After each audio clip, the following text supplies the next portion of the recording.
我们家面线真的好奇怪，我猜不透大佬，我真的要早一天去吃海底捞了，我的天哪！来，我们的木枝条，耶，前进了，好开心啊！谢谢你们小妹照，好开心啊！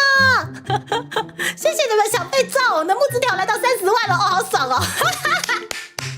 你们真的很想被揍，我的天哪！铁的自律，爱的遭遇啊！看来真的是不打不成钢，你知道吗？问就是有。自从这个医生特点出来，就一发不可收拾。我觉得大家真的好奇怪。我之前就这个专案的宣传语哦。我之前跟大家讲说，这个专案的宣传语是说，猪猪频道就是推广台湾本土文化。然后啊，去年就是托可能导保师的福，我们卡家的成绩也不错，因为我们的确想要筹备专辑。那筹备专辑后，我们有更多的原创曲，可以让我们未来的展演啊，不管是3D 还是线下，更加的丰富哦。来，大家支持起来这个专案。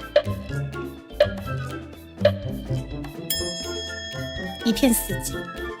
接着呢，最近就是我们 Lisa 姐演唱会10月18号资讯露出之后啊，对，然后就跟大家讲说，哦，对了，听说就是很像去年有人没被揍，觉得很遗憾，不如这样好了，我们就赞助75C 以上套组以上的大佬们，可能就有资格获得被揍哦。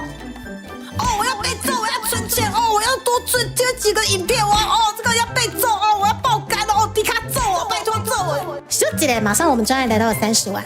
原来这个一选特点也可以完成了一个破坏的形式，大家疯了，你们知道吗？完全疯了这样子。